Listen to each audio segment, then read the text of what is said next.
প্রতিদিনই থাকবে আলোচনা ও সাংস্কৃতিক অনুষ্ঠান। আমরা কয়েকটি স্টলে একটু ঘুরে ঘুরে বইগুলো দেখছিলাম। এই স্টলগুলোর প্রত্যেকটির লাইব্রেরি রয়েছে ঢাকাতে। ওনারা সবাই ঢাকা থেকে এসেছেন এই বিভাগীয় বইমেলা উপলক্ষে। প্রত্যেকটি স্টলে রয়েছে সুন্দর সুন্দর বই। আসসালামু আলাইকুম, আমি তাসমিয়া তারিন। কেমন আছেন সবাই? আশা করি ভালো আছেন। আলহামদুলিল্লাহ, আমিও ভালো আছি। আপনারা তো থাম্বনেল আর টাইটেল দেখে বুঝেই গেছেন আজ আমরা কোথায় এসেছি। জি, বই মেলাতে। সিএনবির মোড় দিয়ে আপনাদেরকে যেতে হবে কালেক্টরের মাঠের দিকে। তারপরে দেখা পাবেন একটি গেটের। এই গেটটি দিয়ে আপনাদেরকে এগিয়ে যেতে হবে আরও একটু ভেতরের দিকে। সেখানে আপনাদের চোখে পড়বে রাস্তার দুই পাশে সারি সারি খাবারের দোকান। নানান ধরনের স্ট্রিট ফুড, বার্গার, গ্রিল, নান, চা, কফি, ফ্রেঞ্চ ফ্রাই ইত্যাদি ইত্যাদি নানান ধরনের ফাস্ট ফুড আইটেম। আমরা পৌঁছে গেলাম বইমেলাটির গেটে। গেটটি আমার কাছে বেশ চমৎকার লেগেছে। মনে হচ্ছে একটা বড় বইয়ের ভেতরে প্রবেশ করছি। মাঠে কাদা থাকলেও মানুষদের ভিড় ছিল বেশ। সারি সারি অনেকগুলো বইয়ের দোকান বসেছে। কয়েকটি খাবারের দোকানও দেখছি বসেছে। পিঠা, কেক এগুলো বিক্রি করছেন। আমরা তো ট্রাই করতেই ভুলে গিয়েছিলাম। ভাবছিলাম পরে খাবো, আগে একটু ঘুরে ঘুরে দেখি। এইদিকে একটি বার্গারের দোকানও রয়েছে। আর হ্যাঁ, মেলাটি চলবে 31শে অক্টোবর থেকে 8 নভেম্বর 2025 পর্যন্ত। প্রতিদিন বিকেল 3টা থেকে রাত 8টা পর্যন্ত ও সরকারি ছুটির দিন সকাল 11টা থেকে রাত 8টা পর্যন্ত। 9 দিন ব্যাপী চলবে এই বইমেলাটি। এই বইমেলাটি জাতীয় গ্রন্থ কেন্দ্রের উদ্যোগে সংস্কৃতি বিষয়ক মন্ত্রণালয়ের পৃষ্ঠপোষকতায় বিভাগীয় প্রশাসন রাজশাহীর বাস্তবায়নে আয়োজন করা হয়েছে। উক্ত বইমেলায় সারা দেশে স্বনামধন্য প্রকাশক, লেখক, সংগঠকদের স্টলে দেশি বিদেশি বইয়ের সমাহার থাকছে। এছাড়াও লেখক, সাহিত্যিক, সাংস্কৃতিক শুভানুধ্যায়ীদের নিয়ে বিশেষ আয়োজন থাকছে পুরো বইমেলা জুড়ে। প্রতিদিনই থাকবে আলোচনা ও সাংস্কৃতিক অনুষ্ঠান। আমরা কয়েকটি স্টলে একটু ঘুরে ঘুরে বইগুলো দেখছিলাম। এই স্টলগুলোর প্রত্যেকটির লাইব্রেরি রয়েছে ঢাকাতে। ওনারা সবাই ঢাকা থেকে এসেছেন এই বিভাগীয় বইমেলা উপলক্ষে।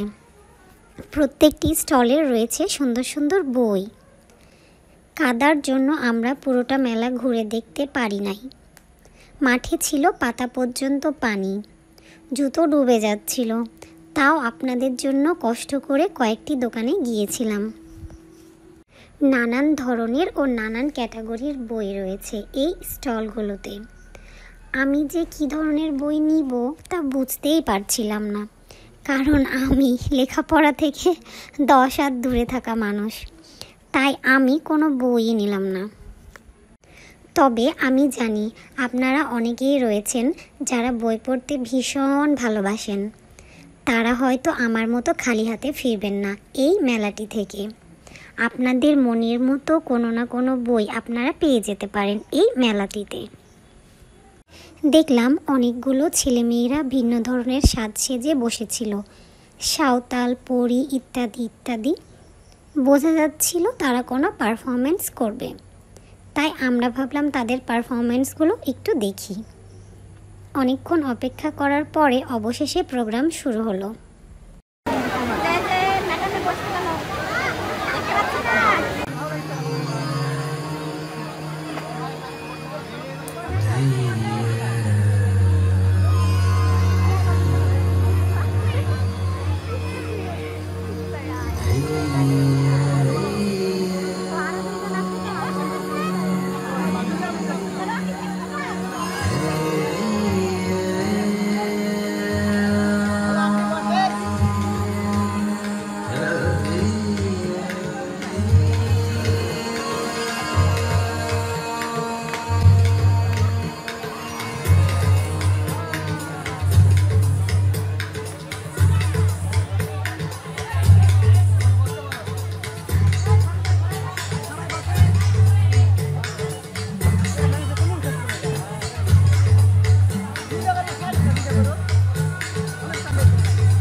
প্রোগ্রাম শেষে আমরা বের হয়ে আসছিলাম।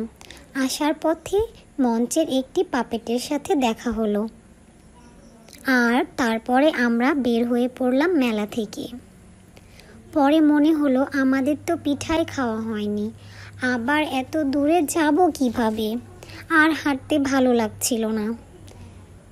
তারপরে সিএনবির মোড়ে চোখে পড়লো ভাপা পিঠা, তাই ভাবলাম যেহেতু শীতের আমেজ চলে এসেছে তাহলে ভাপা পিঠা ট্রাই করা যাক।